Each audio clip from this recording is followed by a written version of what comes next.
Bonjour à tous, bienvenue dans la vidéo 2024. Je suis très émue de faire cette vidéo.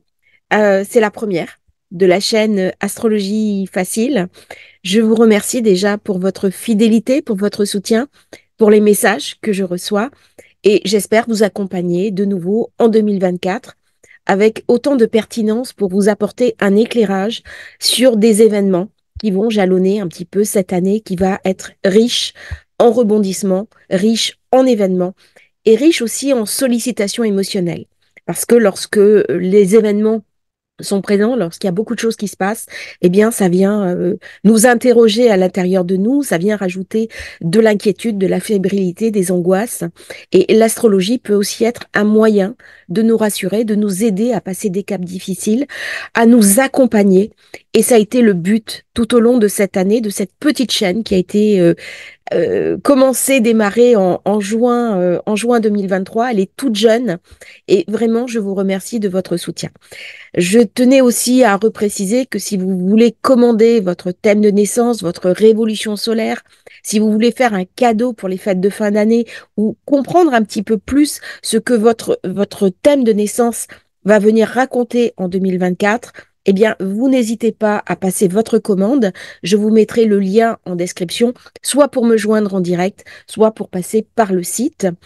Et je remercie aux personnes qui m'ont d'ores et déjà fait confiance. Voilà. Maintenant, on commence cette année 2024, les prédictions. Et comme je dis toujours, j'ai une approche un petit peu différente des autres astrologues, qui est basée beaucoup sur le comparatif, beaucoup sur l'analyse des antériorités et un petit peu ma propre expérience personnelle et mon propre ressenti. Donc c'est une année importante. Nous allons avoir plusieurs planètes en fin de cycle. Pluton, qui bien sûr arrive dans le Verseau, ça y est, on y est. Uranus, qui va commencer à taper après le 25 degrés, donc on est déjà sur la fin d'un cycle. Et bien entendu, Neptune, qui arrive sur les derniers degrés du Poisson. On est donc à la fin de quelque chose. Si je suis à la fin de quelque chose, je suis au recommencement d'autres choses. Alors, c'est une année qui va être basée, bien sûr, sur le transit de Pluton qui passe en Verseau, notamment avec une date importante qui est le 20 janvier. Je vais vous faire une vidéo particulière sur le sujet et chaque fois que Pluton change de signe, eh bien, il vient passer quelque chose de marquant. Par contre, le cycle de Pluton, c'est un cycle de 248 ans et donc j'ai été voir ce qui s'est passé il y a 248 ans avant. Et là, je tombe sur l'année 1776, qui est une année où il ne s'est pas passé grand-chose en Europe. Par contre, c'est la date, le 4 juillet, de la dépendance des États-Unis d'Amérique.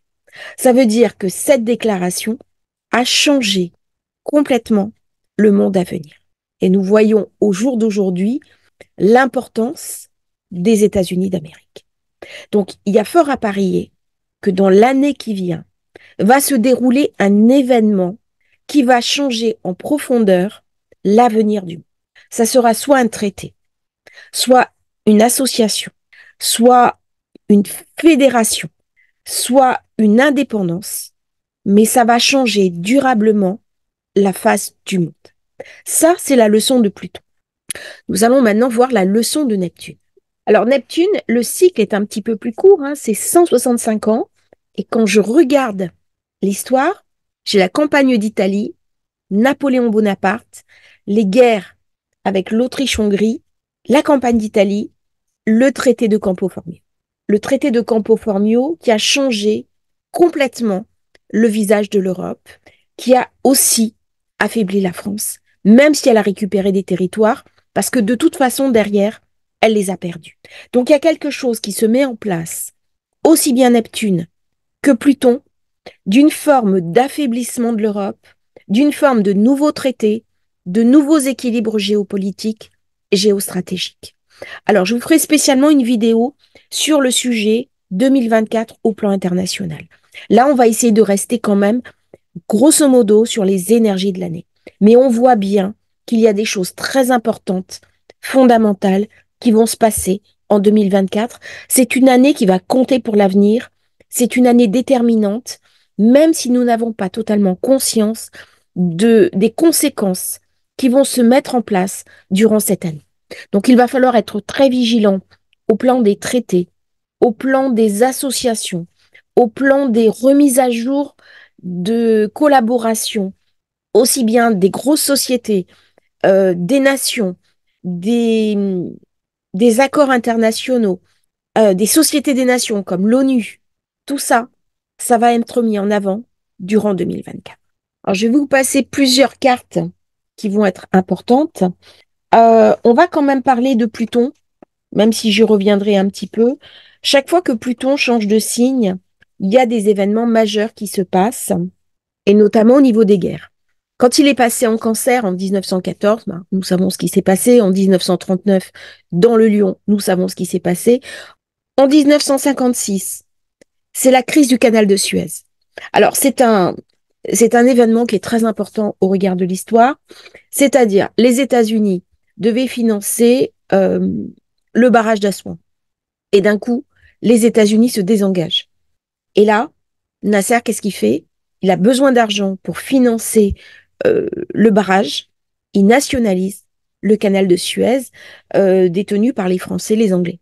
Et là, il y a une crise majeure. C'est la première crise véritablement très profonde au Moyen-Orient qui va expliquer tous les événements qui vont se suivre, y compris l'extension du conflit israélo-palestinien. Donc là, 1956, année clé. Alors, chaque fois que Pluton a changé de signe, il s'est passé quelque chose de guerrier qui a changé les configurations du monde. 71, je suis dans la guerre par intermédiaire Russie-Chine, avec notamment le Bangladesh. C'est la guerre sino-soviétique. Donc, une guerre qui va aussi redessiner les cartes. 85. Alors, 1985, c'est conflit au Liban. Donc là, pareil, euh, on est au Moyen-Orient, on a quitté l'Europe et les terrains des conflits s'expriment ailleurs qu'en Europe.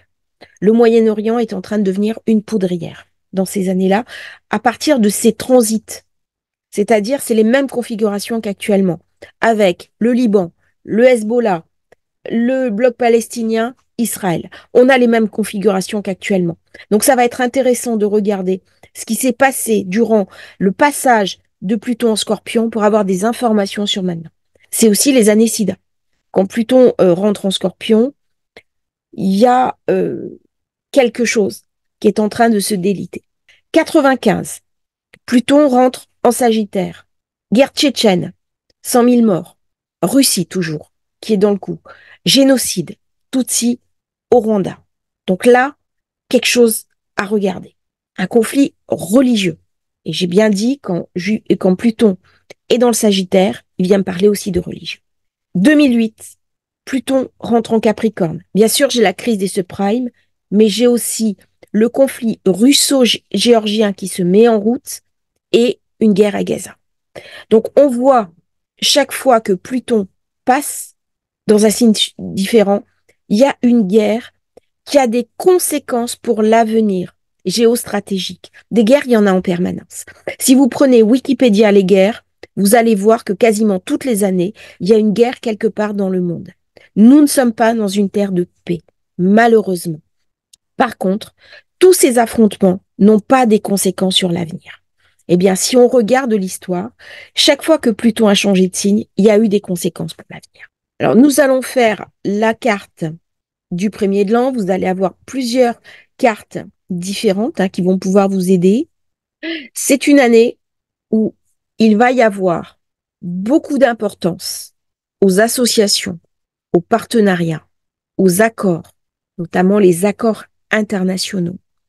Nous allons voir arriver une femme de pouvoir, de puissance, dont la parole va jouer de manière importante. Tout ce qui est contrat, association, coopération va être profondément changé durant l'année à venir. C'est-à-dire que les instances internationales telles que nous les connaissons vont être modifiées durant cette année.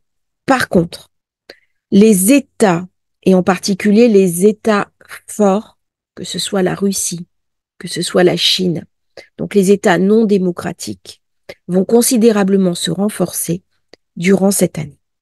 Je ne pense pas que ce soit une année où nous puissions faire la paix tant que le nœud nord va rester en bélier. Il y a, durant cette année, un certain nombre de tensions. Il y a même la possibilité d'ouverture de nouveaux fronts et de nouvelles explosions de violence. Ce n'est donc pas une année où nous allons vraiment parler de paix. Alors, il va y avoir des tentatives, bien entendu, mais ces tentatives ne seront pas forcément durables. Par contre, le plus important durant cette année, ça va être d'une part l'idéologie. Alors, les idéologies religieuses de tous bords, y compris le monde arabo-musulman, va être vraiment mis en valeur. Nous allons beaucoup entendre parler du conflit israélo-palestinien, nous allons entendre beaucoup parler d'islam, nous allons beaucoup entendre parler de rééquilibrage et nous allons avoir des conséquences, y compris sur le financier, des tensions actuelles au Moyen-Orient. Le plus important cette année, ça va être quelque part des guerres navales qui vont se jouer pour le commerce international. J'en ai parlé durant la nouvelle lune qui s'est déroulée dans le Sagittaire avec ces guerres navales. Eh bien, durant l'année 2024, nous allons beaucoup en entendre parler. Je pense que ces batailles navales sont basées aussi sur l'idéologie.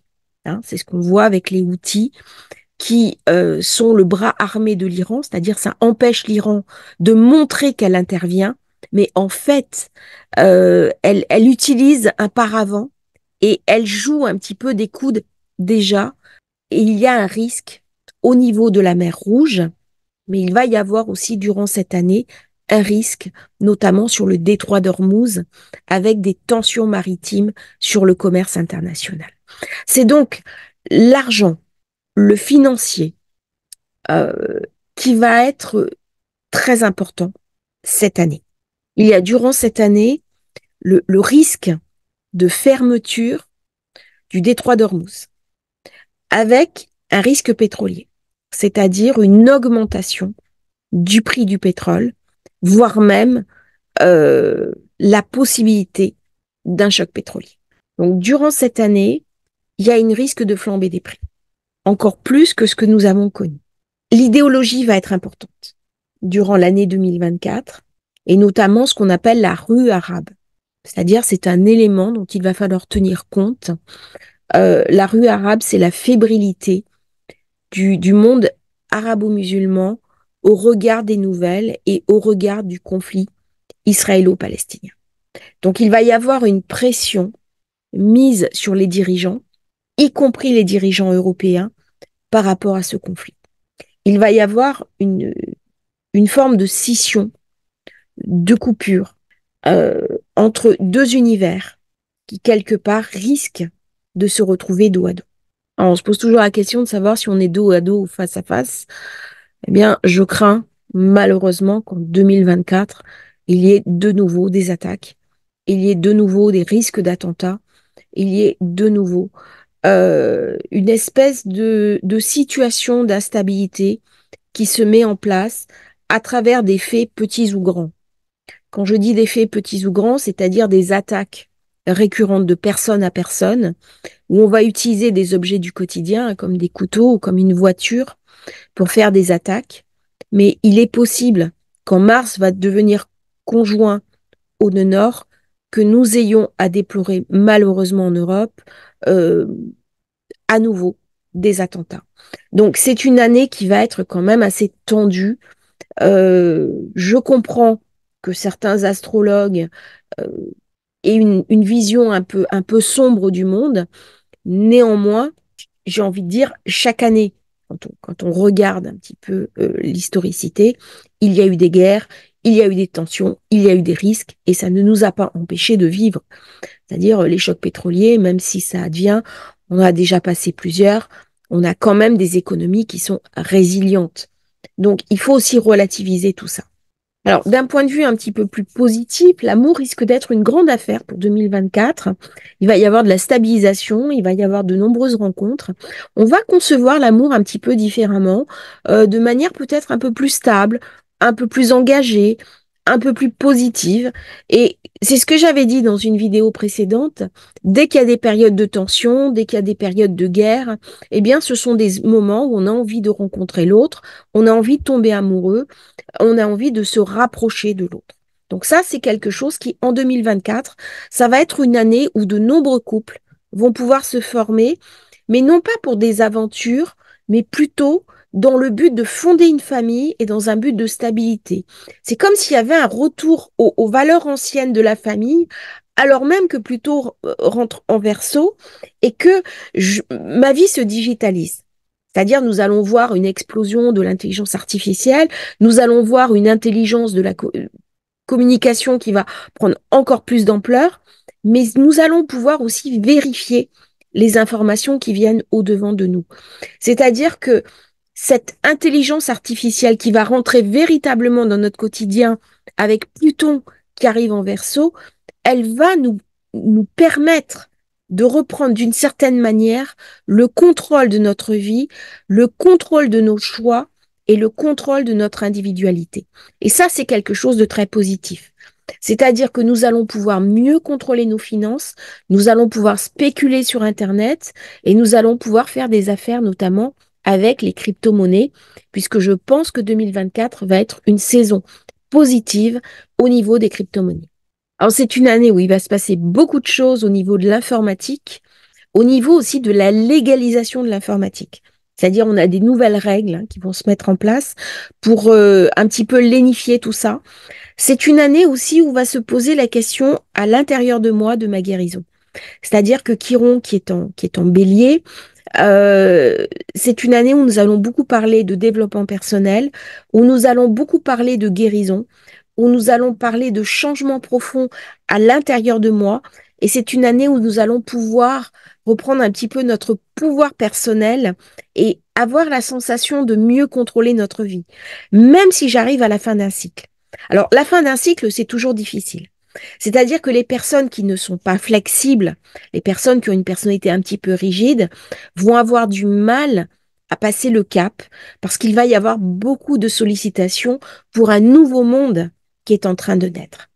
Ça veut dire quoi? Ça veut dire que si je suis enthousiasmée par le monde à venir, que je suis Verseau, que je suis ascendant Verseau, que j'ai un ascendant, que j'ai des planètes importantes en Verseau, la Lune noire, euh, que j'ai des configurations dans ce secteur-là, eh bien, je vais être très enthousiaste par ce qui vient. Pareil pour les Gémeaux. Le Gémeaux va se sentir très à l'aise en 2024 parce qu'il y a plein de changements et qu'il a la structure mentale pour s'y adapter. Euh, le Scorpion, c'est pareil. C'est un Uranien. Donc, il va adorer 2024, même si c'est une année où il y a des tensions. Parce que quelque part, il se sent magnétisé. Il trouve sa place, il trouve son identité. Il va se dire, OK, c'est difficile, eh bien, je vais aider les autres, je vais apporter quelque chose de moi, et ça va redonner du sens à sa vie. Par contre, des signes qui sont plus rigides, qui ont plus de mal à s'adapter, qui sont plus dans le quotidien, eh bien, ça va leur demander une grande capacité d'adaptation pour accepter ce nouveau monde en train de se former sous nos yeux. Parce que nous avons, comme je l'ai dit en introduction, Pluton qui vient changer de signe, mais Neptune est sur la fin du cycle. Donc, quand Neptune va être de nouveau dans le bélier, il recommence un nouveau cycle, il recommence une nouvelle étape. Et c'est un cycle de 165 ans. Ce n'est pas à taille humaine. Donc quand je suis vraiment au début du cycle, c'est déstabilisant.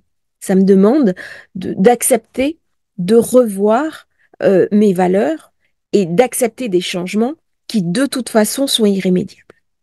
Ça veut dire que dans cette année, le monde qui est issu de la Seconde Guerre mondiale, le monde d'après, le monde de Yalta, est en train de s'achever. Pluton en Verseau va se trouver opposé au Pluton des générations en Lion. C'est-à-dire que les dirigeants de la planète actuellement sont essentiellement dominés par Pluton en Lion. Il y a toute une génération derrière qui va arriver après, qui va prendre enfin la succession. Et donc, ça va changer le rapport que nous avons au monde. Ça va changer les équilibres du monde. Il y a des choses qui étaient acceptables pour les Plutons en Lion, parce que ça faisait partie de leurs références de valeur, qui à l'heure actuelle ne sont plus du tout acceptables pour les générations Scorpion, Pluton Sagittaire. Il y a un basculement de valeur. C'est-à-dire euh, le mot qui me vient en anglais, c'est the brain, la compréhension du monde, les valeurs, l'éthique. Il y a un changement de paradigme. Eh bien, c'est ce que Pluton en Verseau va venir contrôler. C'est-à-dire, il y a malheureusement, les personnes qui ont Pluton en Lion vont s'affaiblir, vont être peu à peu invitées à sortir de la scène et sortir du devant de la scène pour laisser place au renouveau. Donc le monde de Yalta, les équilibres de la Seconde Guerre mondiale, qui ont été les 30 glorieuses. Mais c'est aussi la génération des boomers qui a du mal à lâcher le pouvoir. Eh bien, tout ça, avec Pluton en Verseau, va commencer à se retirer tout doucement. Et c'est très gratifiant parce que nous voyons, devant nos yeux un petit peu ébahis, apparaître un nouveau monde. Et la question que je vais me poser, c'est comment moi, je vais pouvoir vivre ce nouveau monde? Qu'est-ce qu'il va falloir que je fasse pour m'inscrire dans ce monde qui va être de plus en plus digitalisé et surtout de plus en plus mondialisé? Est-ce que je reste accrochée à des valeurs qui me sont propres, qui me sont particulières, ou est-ce que je prends aussi comment dirais-je, en compte ce nouveau monde en train d'émerger? 2024, ce n'est pas la fin des nations. Au contraire, il va y avoir un renforcement des États, il va y avoir un contrôle accru des frontières et on va revoir un petit peu l'importance d'avoir un groupe qui nous définit. Donc ça va poser la question de l'immigration qui va tendre à être mieux contrôlée, à être mieux dirigée.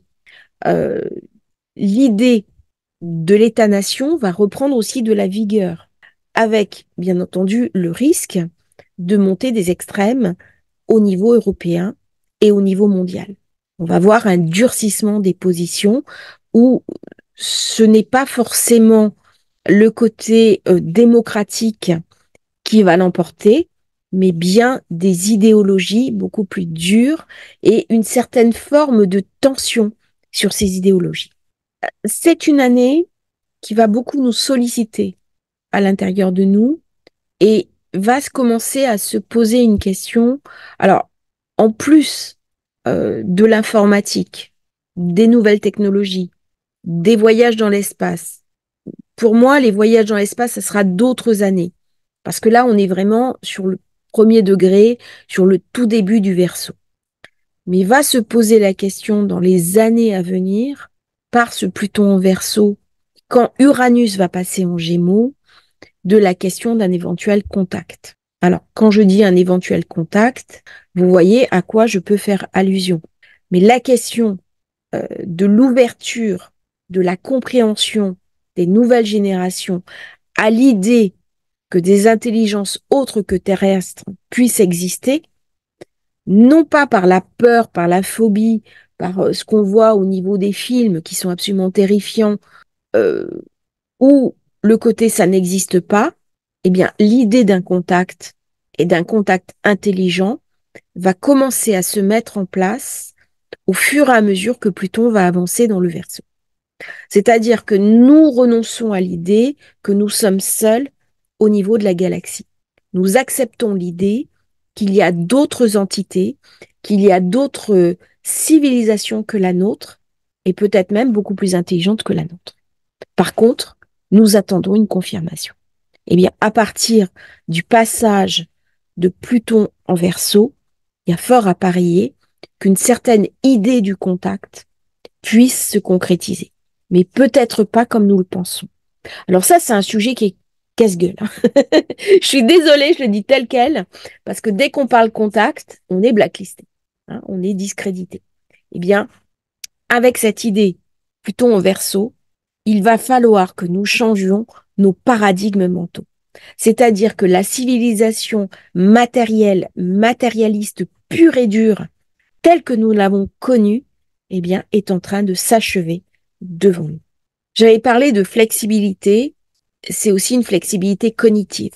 C'est accepter des idées qui me semblent improbables et qui pourtant vont maintenant se produire. On en a eu un exemple de préparation avec le Covid. C'est-à-dire, c'était la première fois dans l'histoire de l'humanité que nous avions un virus qui touchait le monde entier au même moment et où toute la planète a bien été obligée de refermer la porte. C'est la première fois. Donc, ça a changé quelque chose de notre rapport au monde, de notre rapport au groupe et de notre rapport aussi à nous-mêmes. Pluton en Verseau, il va amener aussi, par le biais de Uranus, une coupure en deux. C'est-à-dire que les inégalités, malheureusement, vont encore augmenter. Soit je suis dans une compréhension digitalisée du monde. Que j'aime ou que je n'aime pas, c'est pas ça le problème. Mais il y a une réalité. Est-ce que j'accepte de rentrer dedans? Est-ce que j'accepte les nouvelles technologies avec tout ce que ça a de contraignant, mais qui vont m'obliger à aborder des nouvelles thématiques, des nouvelles formations, à me remettre en question? Et à ce moment-là, je prends l'avion qui décolle. Parce que là, c'est même plus le train en marche. Avec Uranus, on n'est même plus le train en marche, on est la fusée qui décolle ou l'avion qui décolle. Mais si c'est un avion, c'est un supersonique. De toute façon, nos emplois à nous vont tous être mis en danger par cette configuration dans les 20 ans qui viennent. Si je regarde au niveau de l'astrologie chinoise, qu'est-ce que ça vient me raconter? On change là aussi de bascule. On était en cycle 8, nous passons en cycle 9. Ah, cycle 9 qui est le dernier du cycle, qui est le cycle du feu, et qui dit feu dit lumière. Ça veut dire que les personnes qui ont menti, les organisations qui ont menti, les, les détournements d'argent, les blanchiments d'argent, les corruptions, à quelque niveau que ce soit, vont être vus, vont être montrés et vont être mis en lumière. Ce cycle 9 va dominer les 20 ans qui viennent. Ce sont des cycles longs. Dans ce cycle long, il va y avoir un changement de paradigme. Ça coïncide exactement au cycle de Pluton Verseau. Qu'est-ce que ça vient me raconter? Eh bien, si je triche, si je mens, si je ne suis pas moi-même alignée sur ma propre vérité, sur mon éthique, ça va être révélé. Il y a quelque chose d'une mise en lumière. Et on ne pourra plus se satisfaire du paraître. Il va falloir rentrer véritablement dans l'être. Et nous allons chercher une forme de dépouillement, une forme de simplification de nos vies. Je pense que dans les années qui viennent, le tout commercial, tout mercantile, qui en fait est basé sur une insatisfaction de nous-mêmes, mais aussi sur une profonde frustration. D'une part, parce que si je consomme, c'est la thérapie carte bleue. Mais en fait, ça ne tient pas. C'est-à-dire qu'une fois que j'ai consommé, une fois que j'ai acheté mon produit, je suis dans le toujours plus. Je suis dans qu'est-ce que je vais acheter derrière. Et il y a une insatisfaction profonde qui peu à peu se met en place. Et donc, je vais chercher à me reconnecter sur l'essence profonde de moi-même. Au début, ça va être très douloureux. Comme toujours, dès qu'il est question de Pluton-Uranus. C'est pour ça que j'ai fait la vidéo sur la génération Pluton-Uranus, qui est une génération qui connaît très bien ce frottement. Et dès que je parle de Pluton-Uranus, on parle de frottement, qui dit frottement, dit feu, dit aussi énergie, mais peut dire brûlure, souffrance et douleur. C'est donc une structure même de la société qui va se mettre en place, moins mercantile, moins dans la matière et plus quelque part dans une forme d'idéal. Alors, on n'est pas dans la religion, on n'est pas dans le sacré comme avec Neptune, mais il y a quelque chose d'une foi, d'une croyance, de l'ordre du sens à donner à sa vie, du sens à donner au monde, du sens à donner à la société que nous avons perdu et que nous sommes invités à retrouver. Eh bien, nous allons voir le prémisse, le germe, la racine en 2024. Et ce qui va se dérouler en 2024 aura des conséquences pour la suite. Là, on est à la racine.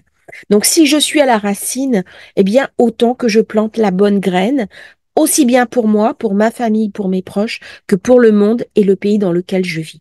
Donc, nous sommes invités à contrôler nos pensées, à contrôler nos actes et poser un regard juste sur nous-mêmes. Dans cette année 2024, au moment du passage, nous sommes invités à faire le point. Qu'est-ce que je dois jeter de ma vie ancienne? Qu'est-ce que je dois accepter de ma vie nouvelle?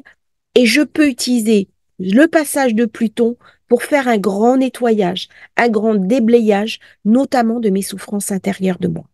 Et à ce moment-là, je repars sur un nouveau cycle. Et à ce moment-là, c'est dans le sens de Pluton, c'est-à-dire profondément transformateur. Je suis en train de me recréer, de me co-créer grâce à l'énergie Pluton-Uranus qui va me permettre d'accoucher de moi-même dans une nouvelle énergie. Alors, on dépasse là considérablement les bonnes dispositions du 1er janvier. Je vous invite à attendre ce passage de Pluton en Verseau, qui est le 21 janvier, qui va être marquant parce qu'il va se passer en même temps que le Soleil. Soleil, Pluton passent ensemble le cap. Et ça, c'est génial parce que le Soleil amène de la lumière. C'est-à-dire, mes ténèbres sont éclairées. Mes douleurs sont éclairées. Ma souffrance est éclairée. Je vais vous faire une vidéo spécialement sur le sujet. Mais à ce moment-là, faites le point, faites le tri dans votre vie, faites-vous confiance, regardez ce que vous pouvez faire, regardez ce que vous devez jeter, ce que vous devez trier. C'est vraiment quelque chose d'important. Pluton va rester 20 ans dans le Verseau. Regardez, si vous partez avec une idée lumineuse qui est éclairée par le Soleil, avec la puissance Uranus-Pluton ensemble, c'est un feu, une lumière qui peut éclairer votre vie pour les 20 ans qui viennent. C'est donc une année de bascule, c'est une année de passage. Comme toute année de bascule et de passage, c'est une année qui est complexe, qui peut être difficile. Mais attention, ce n'est pas parce que je vis moi-même dans un contexte difficile, dans une année difficile, que l'année va être difficile pour moi. Hein. Il y a vraiment une marge. Il y a des personnes qui, à des moments douloureux de l'humanité, ont eu des destins incroyables, ont fait des choses absolument stupéfiantes. Par contre, ce sont des années pour se dépasser. C'est-à-dire, ce sont des années où nous sommes invités à trouver un sens, à trouver une direction, à trouver aussi une concrétude et à se stabiliser. Donc, on va voir maintenant un petit peu les cartes, parce que là, j'ai beaucoup parlé. J'ai fait un brossage en général et maintenant, nous passons dans les cartes de cette année 2024. Donc, voilà le thème du début de l'année. Pourquoi je fais le thème du 1er janvier? Parce que, alors, je vais faire plusieurs thèmes, bien sûr. Parce que c'est un événement qui est marquant.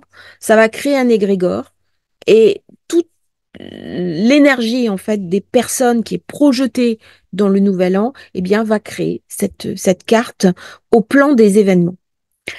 Ascendant Balance, donc ça va mettre en avant tout le nœud sud, tous les événements du passé.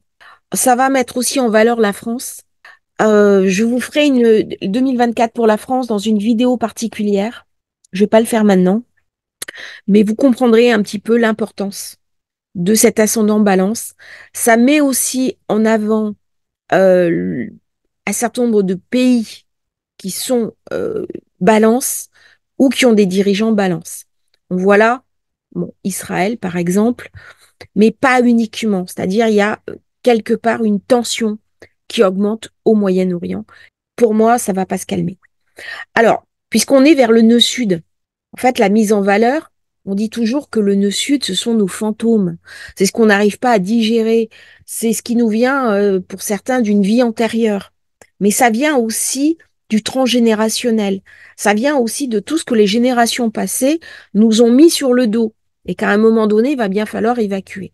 Donc là, l'ascendant du 1er janvier, ok, Balance, c'est sympa, c'est le couple, c'est l'amour, c'est l'affect, et il va y avoir des rencontres. il va y avoir possibilité de relations affectives. Mais on voit que Vénus, carré Lune, c'est pas le meilleur moment, carré Saturne non plus. Elle n'est pas très encline à aller vers la rencontre. Elle va différer un petit peu ça par le quinconce avec Jupiter.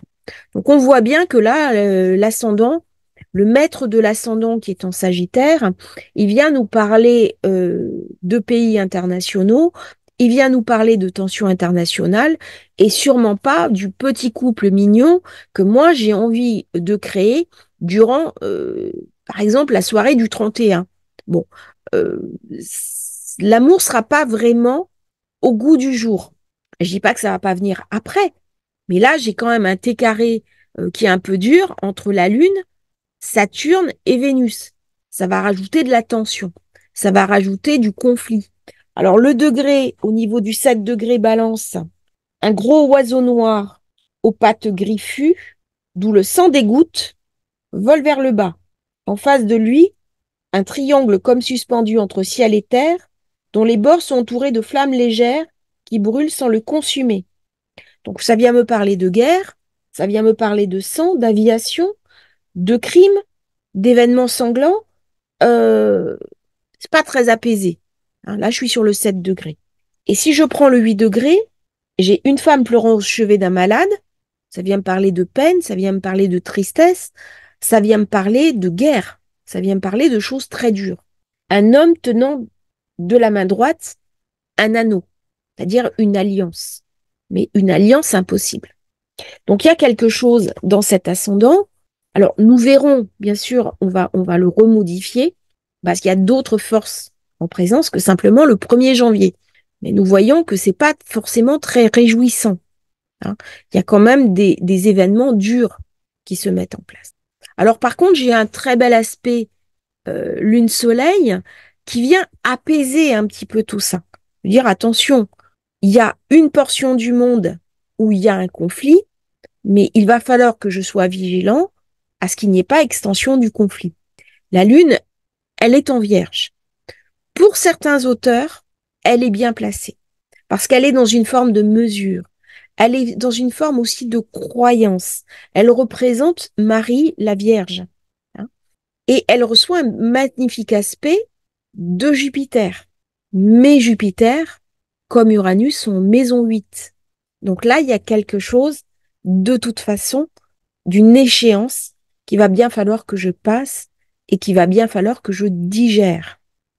Ensuite, j'ai Mars, Mercure, qui est carré à Neptune. Et bien là, ça vient me parler encore une fois de guerre, de conflits sur l'eau, d'échanges sur l'eau qui sont de plus en plus tendus. C'est-à-dire, il y a une coalition qui a été formée au niveau des États européens avec les États-Unis, avec d'autres puissances, pour contrer justement les frappes des Houthis qui veulent bloquer le commerce maritime. Eh bien, on est en plein dedans. Hein. Neptune est très bien aspecté avec Pluton, avec Vénus. Mais Pluton ne permet pas de faire la paix. Alors ça, c'est une constante. Euh, c'est un véritable problème. C'est-à-dire que les astrologues, quand est arrivé le conflit de la Seconde Guerre mondiale, ils ne l'ont pas vu. Donc, il faut être très humble par rapport à ce qu'on voit et ce qu'on ne voit pas. Des très grands noms de l'astrologie sont passés complètement à côté. Vous avez même des astrologues qui ont été déportés dans des camps de concentration, qui ont été exécutés durant la Seconde Guerre mondiale parce que Hitler avait la haine de l'astrologie et des astrologues. Je pense qu'il savait ce qui allait lui arriver. Il avait été vu, je pense, la défaite de l'Allemagne et Hitler n'était pas prêt à l'entendre ni à le supporter et il ne voulait pas que ce genre de prédiction puisse sortir, puisse être divulgué.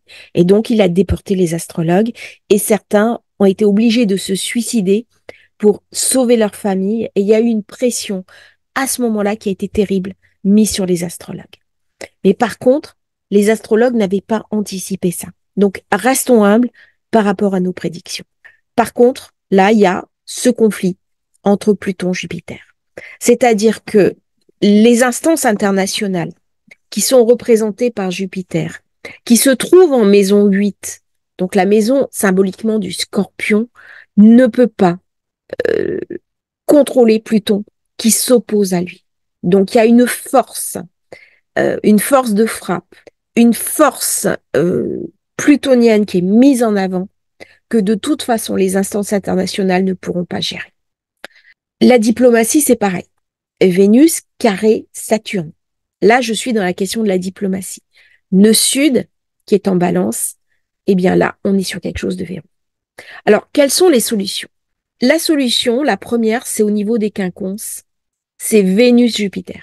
Vénus-Jupiter, elle vient me parler de l'obligation pour le bonheur des peuples à faire la paix.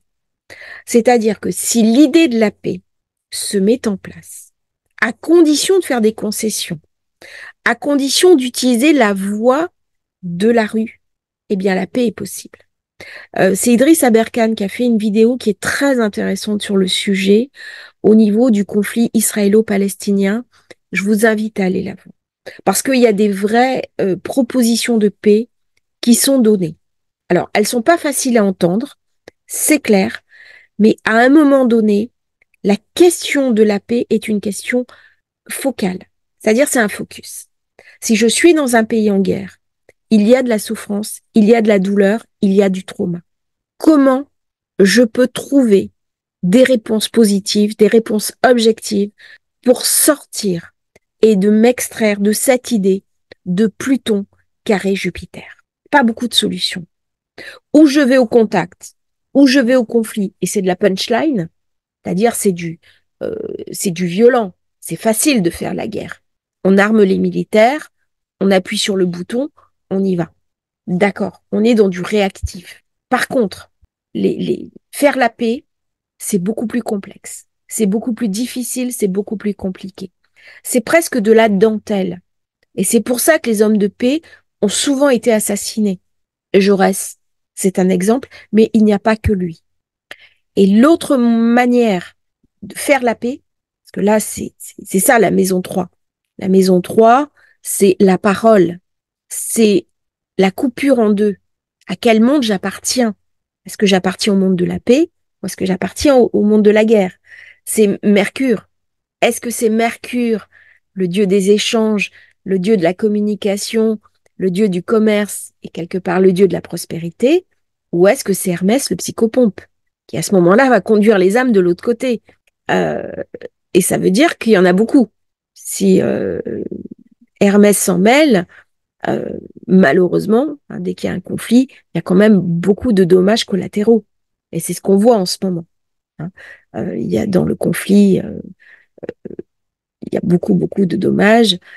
Malheureusement, notamment pour les civils palestiniens, il y a beaucoup de morts.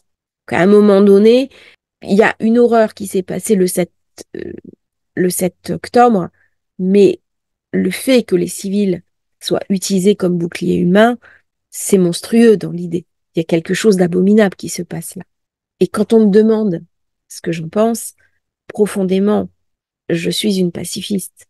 J'ai du mal à accepter l'idée qu'à l'aube du 21e siècle, euh, alors que Pluton rentre en Verseau, nous soyons toujours au plan de l'humanité en train de nous faire la guerre. Eh bien là, Uranus, Mercure, avec ce magnifique quinconce, il vient me parler d'une paix possible, mais qui met en place une innovation.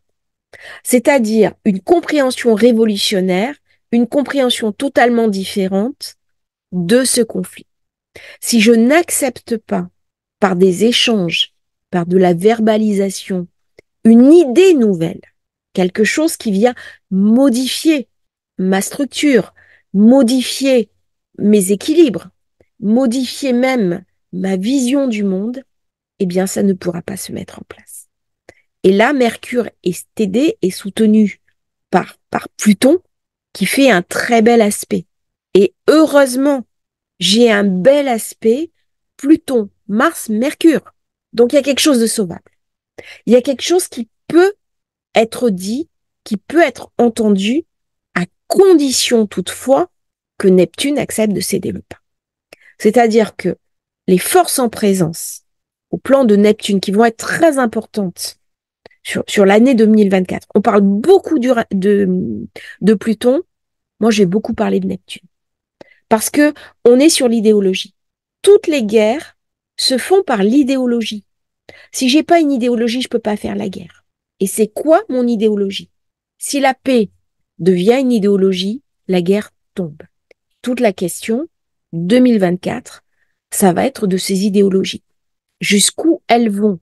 Et nous avons toujours vu les conquêtes territoriales, les visions expansionnistes par le biais d'États, mais nous renouons actuellement avec une autre idéologie qui remonte au Moyen Âge, que nous n'avions pas vue depuis très longtemps, qui est la conquête territoriale par une idéologie.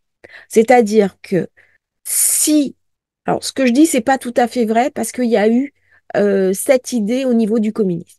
Donc, je revois un petit peu mon propos, mais je parlais d'idéologie religieuse. Donc, c'est pas tout à fait faux ce que je viens de dire, mais au niveau du communisme, il y a eu une idéologie qui a mis en place une expansion.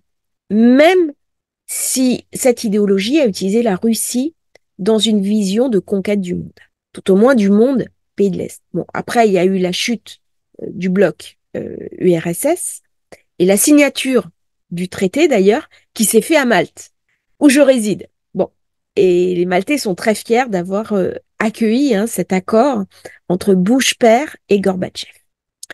Revenons maintenant à ce qui nous intéresse.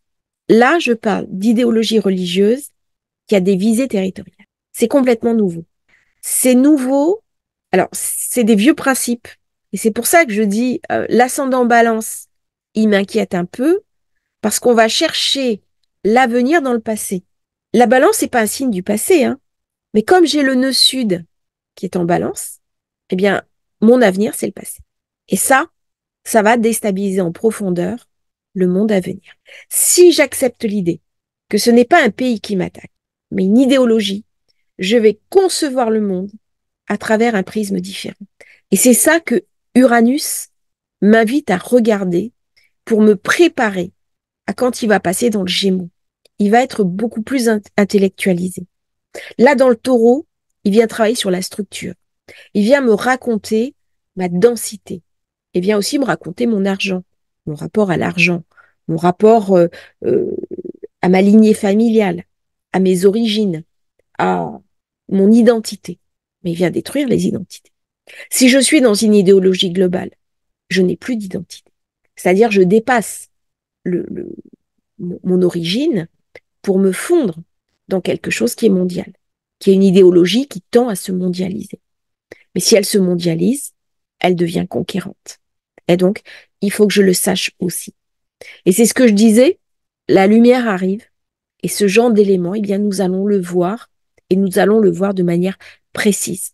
C'est-à-dire que alors que certains voulaient cacher certaines choses, notamment au niveau financier, notamment sur des manipulations financières, des détournements d'argent, eh bien, ça va nous exploser à la figure. C'est-à-dire que nous allons le voir. C'est pas à nous que ça va exploser à la figure, c'est la personne qui est à l'origine, bien sûr, de ces malversations financières. Et elles ont été très nombreuses. Eh bien, maintenant, nous allons le voir. Et l'opinion publique, je pense que la Lune en maison 11, en Vierge, donc sous l'égide de Mercure, elle parle aussi de l'opinion publique, qui va être mise au courant et qui peut être scandalisée par de l'argent qui est détourné en masse de son objectif premier, qui est par exemple l'aide aux populations civiles.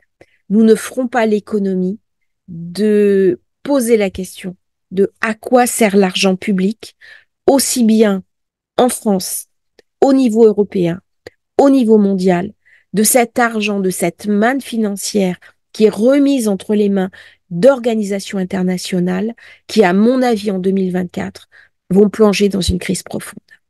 Parce que cet argent, dont la visée, dont l'objectif était de faire de l'humanisme, de faire de l'humanitaire, a été complètement détourné de son but premier, qui est d'aider les populations locales.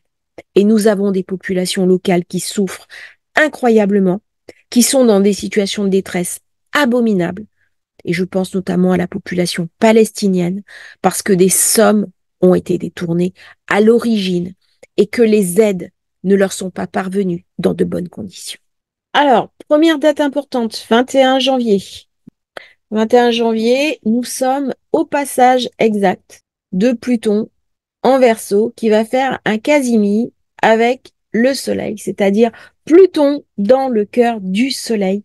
Autant dire que si nous considérons que Pluton, c'est Hadès, les enfers, la douleur, la souffrance, eh bien là, il y a quelque chose qui nous est montré, il y a quelque chose qui nous est éclairé, il y a quelque chose qui nous est dit, il y a quelque chose de profondément lumineux qui arrive. Bon, avec une petite inquiétude quand même, c'est le carré Pluton-Jupiter qui est là depuis un petit moment. Et néanmoins, nous aurons pour ce passage une compréhension qui va vraiment être très fine. Donc c'est le moment de faire le bilan. C'est le moment de jeter à la poubelle les anciens schémas, l'ancien monde, vos douleurs, c'est un moment pour renaître. D'autant qu'on va être ascendant Scorpion au moment du passage. Bon, je vais pas faire plus long parce que je vais vous faire une vidéo sur le sujet. Il y a aussi à ce moment-là un carré Lune-Saturne, donc on voit qu'il y a quand même des tensions. On voit qu'il y a quelque chose de difficile qui se passe et je pense que nous allons à ce moment-là vers une augmentation des conflits maritimes, notamment dans l'océan Indien, mer Rouge et dans les détroits, il va y avoir vraiment l'augmentation des tensions. Donc ça, pour moi, c'est une certitude. Donc à partir de ce moment-là, Pluton arrive, ça va mettre en avant l'informatique, ça va poser la question des libertés, ça va poser la question du financier, tout ce qui est nouvelles technologies pour spéculer. Il va y avoir des tensions, fort probablement, sur la bourse. Il va y avoir une instabilité au niveau financier, au niveau mondial, d'autant que le commerce va être tendu. Alors que j'espérais une reprise économique, j'ai envie de dire que dans l'année qui vient, c'est vraiment le financier, l'argent, le côté maison 2 qui va être mis en valeur. Alors par contre, j'ai un Mars qui est très bien aspecté avec Pluton. Ça veut dire qu'il pourrait y avoir une accalmie sur les différents fronts en présence. Je vous invite pour la suite à vous reporter à la vidéo sur le passage Pluton-Verseau accompagné du Soleil. On va passer maintenant à la carte suivante. Donc voilà, ça c'est le nouvel an chinois qui correspond à la nouvelle lune du 9 février. Donc le nouvel an chinois commence le 10 février, mais nous savons que le calendrier chinois se base sur les lunes et donc nouvel an chinois débute vraiment à cette date du 9 février 2024. Alors, on est encore une fois ascendant Balance. On n'a pas fini avec nœud nord, nœud sud. Là, ça nous court derrière. Donc, toujours pareil. On est sur la nouvelle lune qui est en Verseau. Uranus. Uranus qui fait un superbe carré à cette nouvelle lune. Donc, ça va être quand même tendu. C'est une période où il va y avoir une aggravation des conflits, où il va y avoir, avec ce Mars qui est carré à Jupiter, bon, on voit bien que c'est la maison 3, la communication, euh, qui est mise en valeur. La maison 4, c'est-à-dire la nation, c'est-à-dire chez moi, il peut y avoir dans cette période-là un problème immobilier. J'en ai pas parlé, mais ça, l'immobilier risque de caler grandement en 2024. Bon, tous les clients que j'avais eus, je leur avais donné l'information avant l'heure, de manière à ce qu'ils puissent anticiper. Maintenant, je peux le donner, mais il y a fort à parier que l'immobilier, dans les temps qui viennent, il y ait vraiment un durcissement. Donc, c'est pas le moment de faire un achat immobilier avec ces configurations-là. J'ai quand même des gros carrés, des grosses tensions. Même si Saturne est bien aspecté, il reste quand même dans le Poisson, ce qui est une zone de mouvance. Toujours des conflits extérieurs, des conflits qui n'arrivent pas à déboucher, même si Vénus fait vraiment le maximum. Donc là, il y a quelque chose, des accords, des pourparlers qui s'amplifient parce que on n'a pas envie d'envenimer le propos. Mais j'ai une résistance. J'ai une résistance énorme, comme deux blocs qui sont vraiment mais face à face. Et là, c'est une nouvelle lune qui vient me parler aussi de vengeance, qui vient aussi me parler de loi du talion et du prix à payer pour le sang. Donc il y a quelque chose de très dur. Dès que j'ai des carrés comme ça, en plus j'ai Mars qui est sur Pluton, là j'ai une configuration qui est très douloureuse. C'est-à-dire que Pluton, il est dans le Verseau, j'ai Mercure dans le Verseau, j'ai la Lune, j'ai le Soleil. On va beaucoup parler de digitalisation, on va beaucoup parler d'informatique, on va beaucoup parler d'intelligence artificielle. Mais est-ce que je ne vais pas utiliser cette intelligence artificielle au profit de la guerre? Est-ce que quelque part, je ne vais pas franchir un cap dans la déshumanisation? Ah, c'est les questions qu'on va venir poser. Quelle va être encore la place de l'humain avec Soleil-Lune carré à Jupiter? C'est-à-dire, si j'ai un objectif, une carte comme ça, c'est la fin vaut les moyens.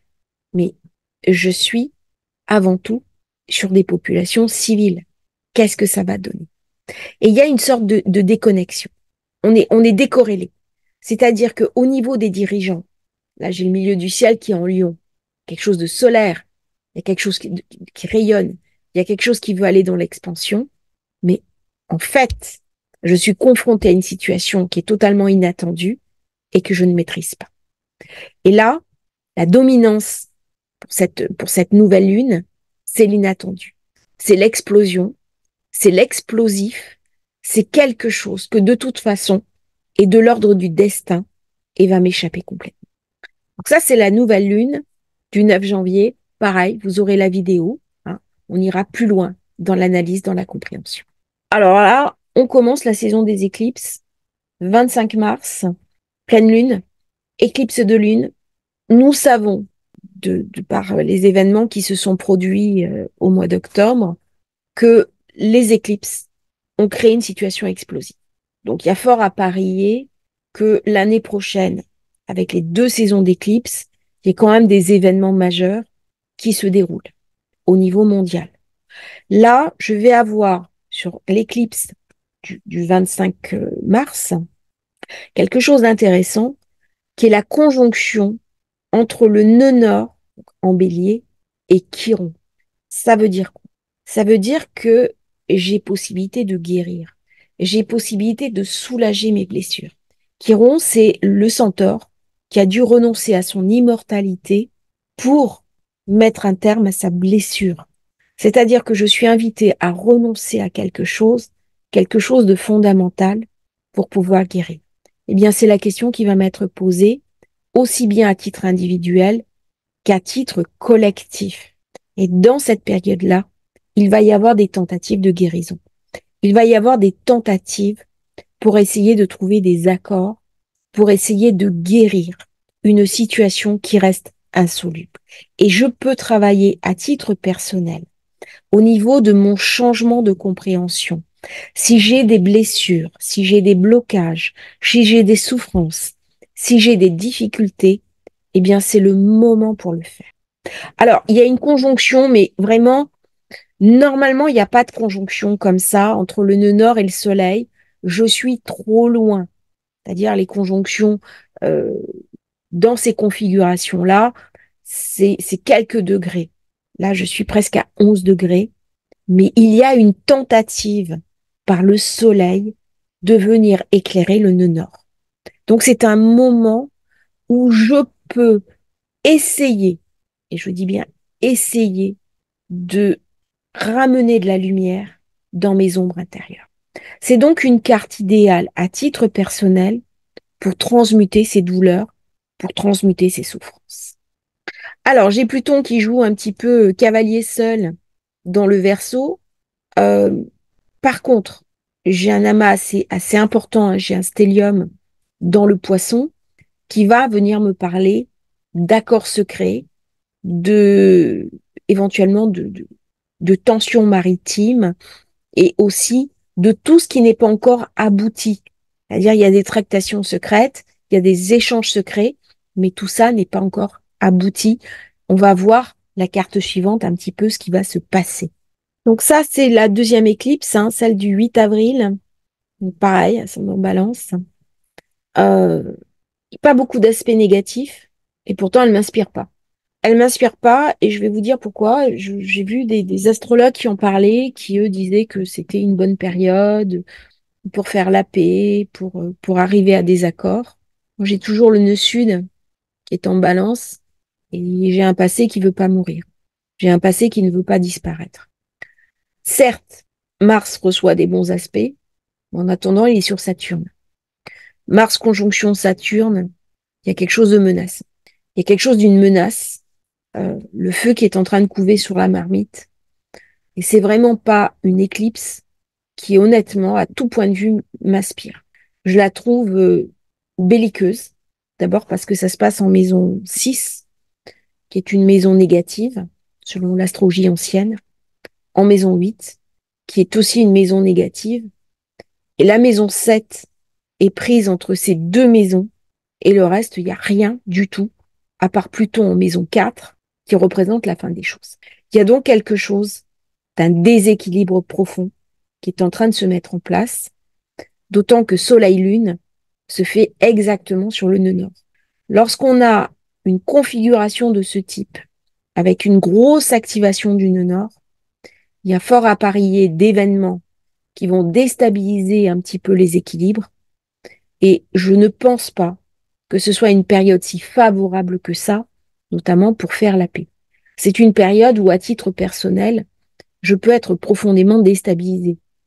Je pense qu'il va y avoir à ce moment-là une explosion de rupture, une explosion de séparation, une explosion de divorce. Alors, les divorces au niveau familial, les divorces au niveau professionnel. Là, avec cette éclipse, les éclipses, c'est 6 mois, hein. Donc, euh, ça va mettre un coup d'arrêt sur les entreprises avec une augmentation des faillites et des tensions énormes au niveau trésorerie, au niveau financier. Donc attention durant cette période, restez prudent, restez vigilant. C'est pas le moment de faire des achats immobiliers, c'est pas le moment de de prendre des décisions hâtives. Vous avez la chance. Il y a un bon aspect Uranus avec le Uranus, Jupiter, Soleil, nouvelle lune. Donc, on arrive à la conjonction, hein, Jupiter-Uranus. Donc, on va le voir, hein. C'est une conjonction phare de l'année. Ça fait partie des événements importants. Mais là, cette nouvelle lune, en éclipse en plus, personnellement, je la trouve menaçante. Donc, derrière, c'est une période non pas de stabilité qui arrive, mais une certaine forme de tension, même si le financier va être protégé. C'est-à-dire, c'est un moment où il peut y avoir une euphorie financière, où il peut y avoir une brusque montée des cours, mais suite à un événement imprévu. Parce que j'ai Jupiter qui va venir enfler Uranus. C'est maintenant la carte suivante où on va parler de cette conjonction qui va être une des conjonctions phares de l'année 2024. Donc la conjonction Jupiter-Uranus, elle va venir, donc elle se fait le 21 avril à 2h25. Elle se fait à 21 degrés du taureau et jusqu'au 22 degrés du taureau. Je vais regarder le degré. Le 21 degrés, j'ai un ours regardant derrière lui et montrant ses dents. Alors là, l'ours, c'est simple, hein, ça me fait carrément penser à la Russie. Donc il va y avoir à ce moment-là quelque chose qui va se passer avec la Russie. Est-ce que c'est de l'ordre d'un accord? C'est tout à fait possible parce que cette conjonction est bien aspectée, en particulier avec Vénus. Il y a quelque chose de très beau qui se passe, Uranus, Jupiter, Vénus. Donc il est possible à ce moment-là qu'il y ait un accord territorial qui soit pris au sujet du Donbass. 22 degrés. C'est important de prendre les degrés suivants, hein. Ça va se faire sur plusieurs degrés. 3 hommes qui se tiennent la main. Donc c'est un accord international avec 3 puissances. Il est possible que s'il y a une signature par rapport à l'Ukraine, accord avec la Russie, ça se fasse sous l'égide des États-Unis plus les États-Unis que l'Europe, puisque l'Europe, ça aurait été plutôt une femme. 23 degrés, c'est le deuxième degré qui va être activé. Un homme tombant sur le dos. Victime de chute, perte de fonction, roi déchu, ministre ou homme d'État assassiné, écarté, menacé. Il est donc possible que durant cette période, il y ait un autre chef d'État qui soit complètement destitué. Alors cette conjonction, elle va faire enfler le côté financier. Je ferai une vidéo sûrement là-dessus. Elle met à l'honneur Uranus, donc tout ce qui est informatique, communication, nouvelle technologie, forme de stabilisation lunaire, quelque chose qui s'équilibre entre le Soleil, qui fait un magnifique quinconce à la Lune, Uranus, Jupiter, avec un bel aspect. Il y a des choses qui avancent. Alors là, les journaux vont être contents, ils vont publier du papier, ça va se vendre. Ce sont plutôt des nouvelles positives, quelque chose d'optimiste, tout au moins sur un des fronts. Par contre, j'ai un carré, Pluton-Soleil. Donc là, il y a quelque chose d'une menace qui vient me raconter que tout ne va pas être aussi simple que ça. Il y a quelque chose d'inquiétant. D'autant que l'ascendant se fait en Capricorne. Alors le Capricorne, je crois que Mars est déjà sorti un petit peu. Ouais, j'ai Mars à 22 degrés, Saturne à 15. Ouais, ok. Bon, Mars, il est entre Neptune et Saturne. Là, je suis entre la poire et le fromage, si je puis m'exprimer ainsi. Ça veut dire que les accords que les dirigeants vont prendre vont être quelque part opposés aux intérêts des populations. Il y a des intérêts populaires qui vont être sacrifiés. Ça peut montrer aussi des élections avec des montées de l'extrême droite sur des postes à responsabilité. Par contre, c'est un moment qui va mettre en avance l'argent, le financier, et il va y avoir une forme de nettoyage et d'apuration sur les finances publiques et les fonds internationaux qui sont destinés à certaines organisations. Il va y avoir des enquêtes qui vont être menées à partir de cette époque sous l'égide d'Uranus et de Neptune. Il y a Uranus qui va se révolter. C'est-à-dire qu'il y a des fonds qui sont mal utilisés, je l'ai dit en introduction, et là on voit bien la révolte d'Uranus. Bon, je vous ferai une vidéo sur le sujet pour aller un petit peu plus loin. Un point important quand même, ça va mettre en avant la bourse, ça va mettre en avant les échanges financiers et notamment tout ce qui est spéculation. Donc là, il va y avoir peut-être des bonnes affaires à faire. Alors, je suis là à la nouvelle lune du Taureau, 8 mai 2024, 3h23. Pourquoi j'ai un décalage? C'est pas normal. Je devrais pas avoir de décalage. Donc ça, c'est la nouvelle lune du mois de mai, qui est prise en temps universel. Vous pouvez voir des différences d'un astrologue à l'autre. Moi, là, j'ai pris le temps universel. Et j'ai pas pris heure Paris ou heure Londres, non, temps universel. Et ça permet de voir justement avec les maisons. C'est a priori, non, dans cette nouvelle lune du mois de mai, qui est Taureau, avec un gros amas en Taureau, j'ai Vénus, j'ai Soleil, j'ai la Lune, j'ai Uranus, j'ai Jupiter. L'accent va être mis avant tout sur le financier, sur la bourse, sur l'argent. Et on va recevoir un petit peu la promesse, positive ou négative, d'Uranus-Jupiter. Donc là, il va y avoir une inflation au niveau financier, de la spéculation et beaucoup de choses qui vont se passer au niveau boursier. Si je regarde bien, elle est très belle. Il y a une très beau stellium en Taureau, donc sur la maison 2, avec une très belle alliance avec Neptune. On a envie de dire que tout est parfait. Et j'ai envie de dire, c'est trop beau pour être vrai. Ça peut être un moment, en effet, de retour à l'équilibre. C'est un moment où je vais pouvoir souffler. C'est un moment où, au niveau inconscient, par contre, il va se passer des choses très importantes. Il va y avoir beaucoup de tractations secrètes, beaucoup d'échanges secrets dans le but de la paix. Ça, c'est indéniable. C'est-à-dire que j'ai 2 maisons seulement qui sont concernées. La maison 12, les choses cachées, les épreuves, les maladies aussi, et la maison 1, qui est j'ai besoin de me restructurer. C'est une période à titre personnel pour avancer au titre de la construction de soi. Ça, c'est une évidence. Niveau collectif, j'ai qu'un seul aspect négatif. Et quel aspect négatif? C'est-à-dire, j'ai Pluton qui envoie quelque chose de très dur sur cette configuration. Alors, je vais le vérifier quand même, cet aspect. Voilà. Donc, il est un peu large. Normalement, dans ces configurations-là, je prends des orbes un peu plus étroites. Et il ne touche que Vénus. Mais par contre, si je regarde bien, j'ai Vénus qui a 10 degrés. D'accord? Pluton qui a 2 degrés. Bon, c'est un peu juste. Mais j'ai le Soleil et j'ai la Lune. Et là, pour le coup, ils sont conjoints à Vénus. Et ils se retrouvent aussi sur Uranus-Jupiter. Donc le point pivot, c'est Soleil-Lune. Si Vénus, elle est touchée, ça va avoir des répercussions sur tout le stellium.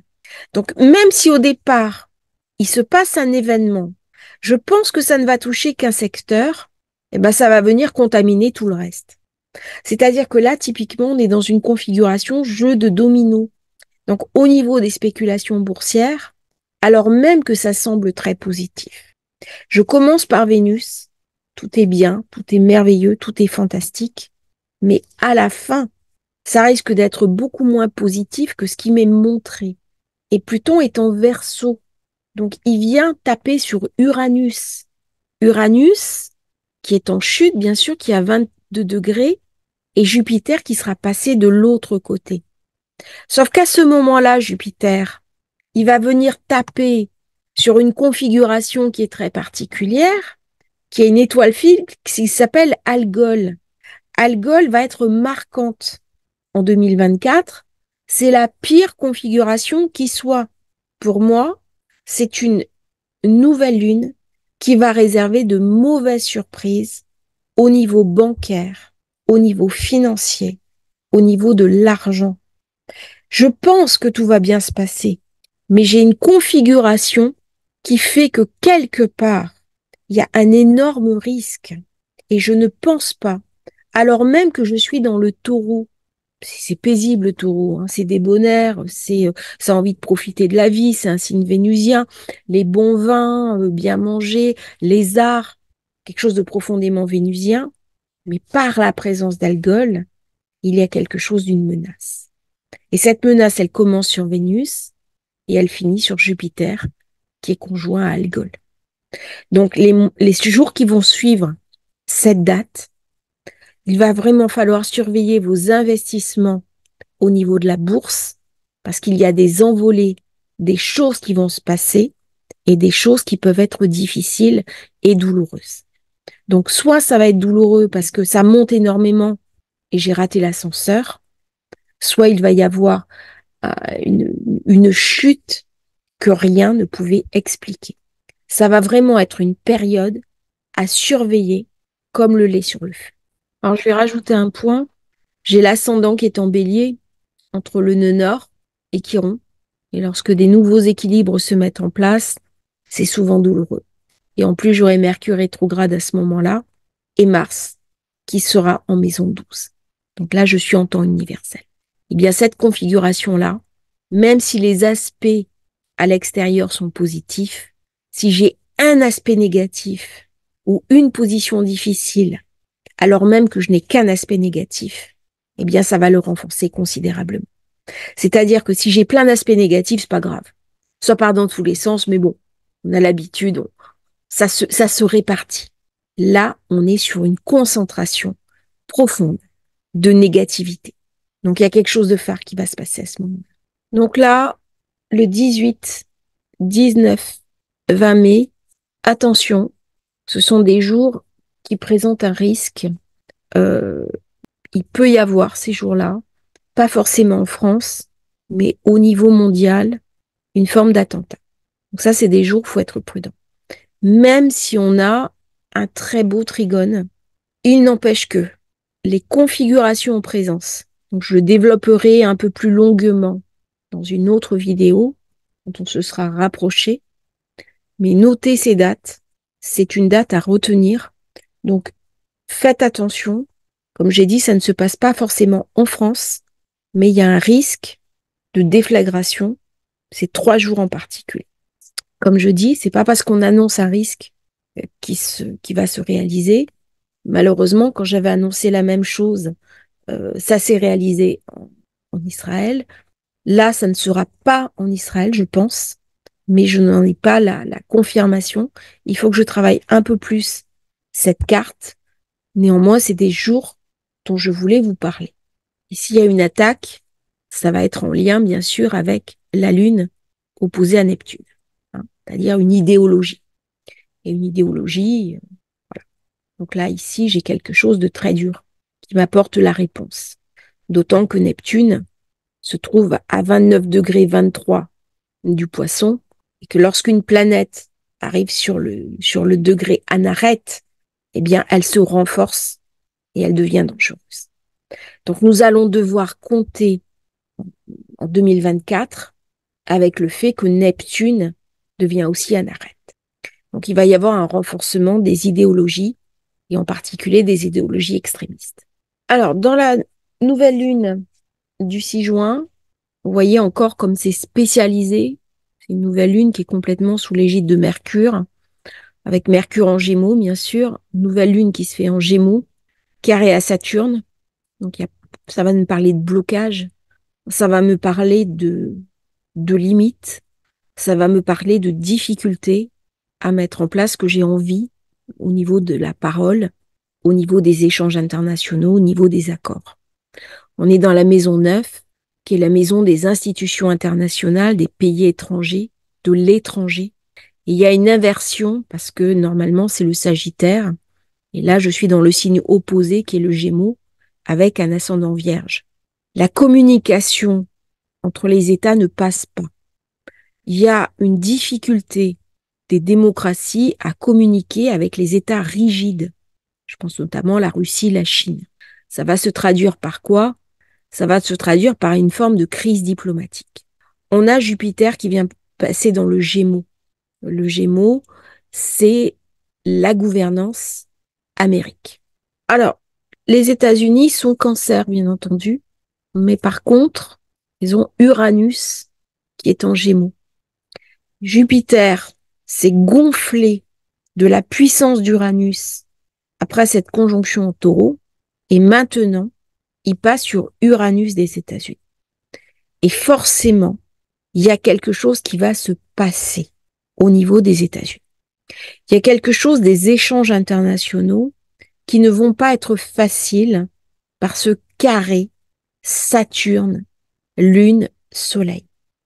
Donc il va y avoir une espèce de restriction sur les grandes universités, sur l'intelligence, et notamment je pense l'intelligence artificielle.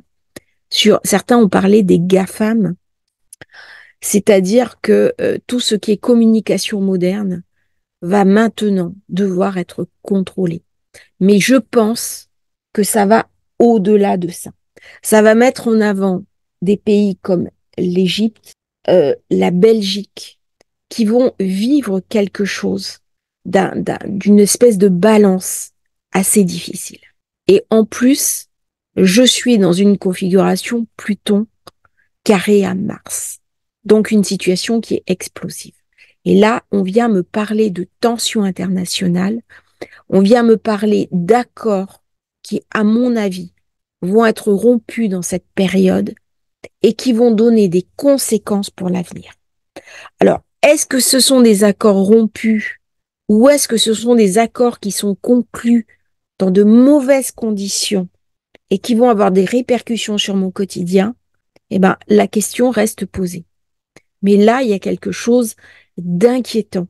De par cette énorme concentration d'énergie en maison 9 qui arrive justement sous l'emprise de Jupiter et Jupiter qui vient enfler tout ça. Donc là, il y a une baudruche qui va se dégonfler. Et le dégonflement de la baudruche, je pense que ce sont les démocraties qui vont être les perdantes de cette configuration. C'est-à-dire qu'il y a des États souverains qui vont reprendre du pouvoir, reprendre de la puissance, et que là, les démocraties ne risquent, durant cette période, de ne pas avoir la main. Il va y avoir beaucoup d'échanges, beaucoup de communication, beaucoup de vols internationaux, mais la période reste assez sombre. Alors là, nous sommes le 12 juillet, il n'y a pas d'heure, parce que nous avons une conjonction qui est un petit peu particulière, qui est Uranus sur Algol, conjoint à Mars. Uranus sur Algol, la dernière fois que on a eu cette configuration-là, ça a été le bombardement de Londres. Autant dire que ça amène quand même à une certaine vigilance, même si la configuration reçoit des bons aspects, il y a quelque chose d'inquiétant sur cet Uranus qui a été chargé au préalable des énergies jupitériennes, donc il est gonflé à bloc. Et il y a Mars qui vient taper à la porte, donc il vient agir comme un déclencheur. Donc là, il y a des précautions à prendre durant ces périodes, le 9, le 10, le 12 juillet. Il y a des moments qui vont être un petit peu clés euh, avec des vigilances. Je vais vous donner les dates exactes. Donc, ça va du 8-9 juillet jusqu'au 7 août. Vous voyez que c'est quand même une plage qui est assez large. Et en plus, fait inquiétant, ça va se passer par rapport à la France, Jeux olympiques. Donc, il est possible que les Jeux olympiques soient beaucoup moins sereins que ce qu'on aurait pu laisser entendre. En plus, on va avoir une rétrogradation de Neptune à ce moment-là. Donc là, Neptune en arrête qui rétrograde, Uranus sur Algol, c'est pas très bon. Alors, j'ai pas envie de noircir le tableau à outrance, parce que j'ai quand même une très belle configuration en trigone, mais ça reste quand même une période à surveiller, où des événements soudains, des événements meurtriers peuvent survenir dans n'importe lequel des pays. Donc là, il y a quelque chose durant cette période qui, de toute façon, va attirer notre regard. Alors, c'est pas forcément ce jour-là, euh, mais dans les jours qui vont suivre, il faudra regarder, bien entendu, et on le fera ensemble, les configurations suivantes pour voir un petit peu comment ça va se passer. Mais là, il y a une manifestation qui est dangereuse. Surtout que j'ai Mars qui est vraiment conjoint là à Uranus. Donc au tout début de l'arrivée d'Uranus sur Algol. Et la période est quand même un peu plus large que ça. Continue maintenant sur l'étude qui est un petit peu longue. Hein. Vous allez avoir du temps pour étudier cette vidéo qui est très dense. Donc si je regarde la nouvelle lune de début juillet, on voit que j'ai Pluton sur l'ascendant. Donc j'ai Mars qui arrive sur Uranus. Hein. J'ai Uranus qui est il est déjà conjoint à Algol, mais il n'est pas sur le degré exact. Mais là, il est gorgé de puissance, avec Mars qui se présente à la porte. Nouvelle lune en Cancer, en maison 6, donc une maison négative, comme disent les anciens, avec peu d'aspects négatifs, mais comme je dis toujours, attention, parce que là, c'est Pluton-Mercure. Donc Pluton, alors il faut que je vois, donc Pluton 1 degré. On est un peu loin, j'ai quelqu'un qui m'avait dit qu'il y avait une mauvaise Pluton-Mercure, ok, 8, ouais, on est un petit peu loin hein, pour Pluton-Vénus. Mais il y a tellement peu de mauvais aspects que ça peut jouer. Et donc, ça peut, par imprégnation, venir toucher Lune-Soleil, qui pour le coup est conjoint avec Vénus. Par imprégnation, si Vénus se prend l'opposition de Pluton, ça va recouler sur nouvelle Lune avec le Soleil. La nouvelle Lune, elle est très puissante. Là, c'est la rue qui peut se fâcher. Hein. Là, il y a quelque chose de la foule. Il y a quelque chose de la foule qui veut reprendre son pouvoir. Et sur le fond, même si c'est pas bien marqué, il y a quelque chose de sourd qui se prépare. C'est-à-dire, on le voit pas encore dans cette carte-là. C'est en préparation, c'est pas arrivé à maturité, à manifestation. Par contre, j'ai un autre élément qui est la lune noire qui vient taper sur la balance. Voilà. Et qui bientôt va rentrer en conjonction au nœud sud. Et là, elle va ramener de la tension. Elle va ramener de l'instabilité. Alors, la lune noire, moi, j'ai toujours pensé que ça, c'était psychologique. Et en fait, je me suis aperçue que la lune noire peut ramener aussi de l'événementiel. Donc, il y a une configuration qui, là, laisse préjuger que dans les semaines à venir, il y a des événements importants, bouleversants qui vont se produire. Du coup, ça va avoir des conséquences sur ma vie. S'il y a des événements soudains, ne serait-ce qu'au niveau émotionnel, c'est une nouvelle lune qui est très émotionnelle. On est en plein dans les émotions. Il y a une très, très grosse fébrilité. Alors, heureusement, tout ce qui est journalisme, communication, euh, ça va. Mais il y a quelque chose que je ne maîtrise pas. C'est l'opposition Pluton-Mercure. C'est-à-dire, il y a quelque chose de pourri dans la communication. Il y a quelque chose de dégradé. Il y a quelque chose d'un mensonge. C'est pas le mensonge neptunien, hein. C'est une manipulation sombre. C'est une nouvelle lune qui est complètement uranisée et plutonisée. En plus, je suis à 0 degré du Verseau. Donc, elle met bien en jeu les équilibres internationaux parce qu'elle quitte le Capricorne et elle est pas encore dans le Verseau, donc la digitalisation. Je suis entre deux mondes. Je pense que dans cette nouvelle lune, on va voir arriver des choses, des nouvelles technologies qui peuvent mettre en danger nos libertés publiques. Là, on y est. Il y a quelque chose d'un Big Brother vous regarde. Il y a quelque chose de très inquiétant. Pas simplement pour maintenant, mais vraiment pour l'avenir. Et je pense que les gens vont en prendre conscience. C'est-à-dire, alors même que certains responsables pensent pouvoir manipuler les foules, eh bien, c'est plus aussi vrai. Parce qu'elles sont beaucoup plus éduquées et elles n'ont plus la même lignée de valeurs. Alors qu'on a beaucoup fait les nouvelles lunes, là, on fait une pleine lune. Alors, vous allez me dire pourquoi. C'est une éclipse. Donc, forcément, on commence la saison des éclipses. Et nous avons vu à quel point les éclipses peuvent être parlantes 18 septembre. 18 septembre avec, je vois, commence la saison des éclipses. La lune se trouve en Poisson, donc conjointe à Neptune. Et là, elle va ramener beaucoup de fébrilité, beaucoup d'instabilité. On va entendre parler de la rue arabe, on va entendre parler d'idéologie, on va entendre parler d'affrontement. Et au niveau communication, les journaux, les nouvelles, tout ce qui va être des échanges, ça va pas être très positif. C'est une période qui va être de nouveau tendue, qui va être de nouveau sous pression.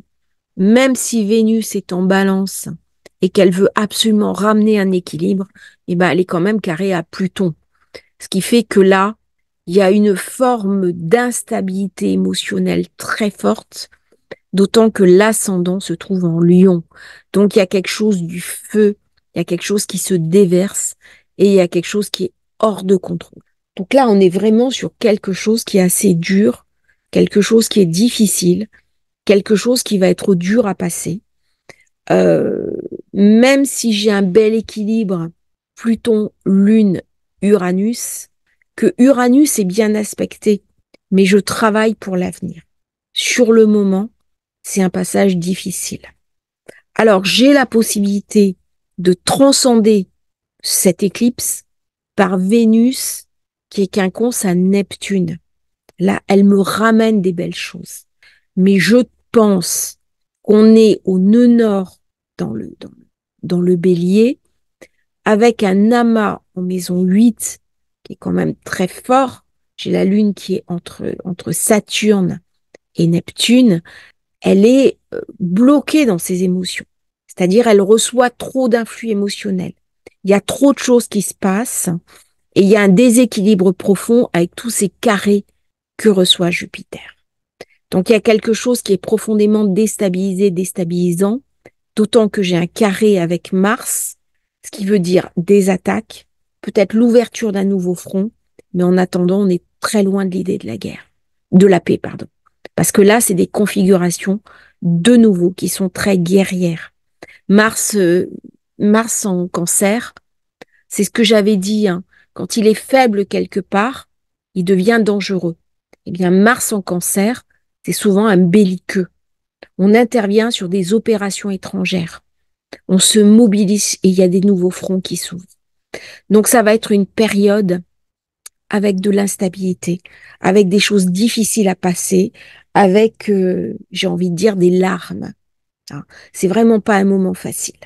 C'est-à-dire les JO qui sont normalement la grande célébration de l'apaisement, Et ben cette année, ça n'a pas été le cas. Ce coup-là, ça n'a pas été le cas. Donc pareil, je vous ferai des vidéos particulières tout au long de l'année comme ça. On va égrener un petit peu ce qui aura été dit durant cette grande vidéo, durant ce grand passage, durant cette célébration de l'année 2024, parce que c'est l'histoire du monde. L'histoire du monde, c'est toujours inscrite comme ça, entre joie, entre espérance, entre espoir et entre larmes. Eh bien, ce qui nous est raconté, cette configuration-là qui est très dure, c'est cette espérance. C'est-à-dire que quoi qu'il advienne, ne perdons jamais espoir, parce que le principal de l'espoir, c'est d'avoir l'espoir en moi. C'est de savoir que j'ai la capacité, la résilience de passer les épreuves qui me sont proposées sur ma route. C'est ça ce magnifique quinconce, Vénus, Neptune. Neptune qui est à la fin du poisson. Il est épuisé, c'est-à-dire on en surrajoute peut-être dans l'extrême, mais Vénus, elle a envie d'autre chose. Et c'est elle qui ramène de l'équilibre et de la beauté dans ces configurations qui restent assez difficiles, d'autant qu'elle reçoit un très beau trigone de Jupiter. Donc il y a quelque part, gardons la raison, alors que Pluton vient l'agresser profondément. C'est-à-dire il y a quelque chose d'une douleur, d'une déchirure de la chair. Là, on est sur une reprise de combat, clairement. Hein, quand il y a déchirure de la chair, quand il y a une dislocation de la chair, eh bien, on voit bien, c'est une reprise de combat, c'est des morts au champ d'honneur, c'est des drames, c'est des larmes dans les familles. N'empêche que ce n'est pas parce que le monde est en souffrance que moi, je ne vais pas trouver mes solutions à moi pour quand même nager dans cette période. Et pour nager dans cette période, ça passe aussi par Uranus. Uranus qui a Alors, Uranus qui est à quel degré? Il est à 27 degrés. Il est toujours, il a passé le degré exact d'Algol, mais il est toujours en conjonction. Donc, on est toujours dans quelque chose de très dur, dans quelque chose d'assez sombre, même si Uranus est bien aspecté. Par contre, au niveau des nouvelles technologies, de l'informatique, de tout ça, ça se passe bien. Hein. Je pense qu'il va y avoir beaucoup de télétravail durant cette période. On va beaucoup s'activer. Il va y avoir aussi beaucoup de réactifs. C'est vraiment une pleine lune très, très émotionnelle. Il va y avoir des manifestations, il va y avoir des soubresauts, il va y avoir une espèce de ras-le-bol généralisé qui va exploser.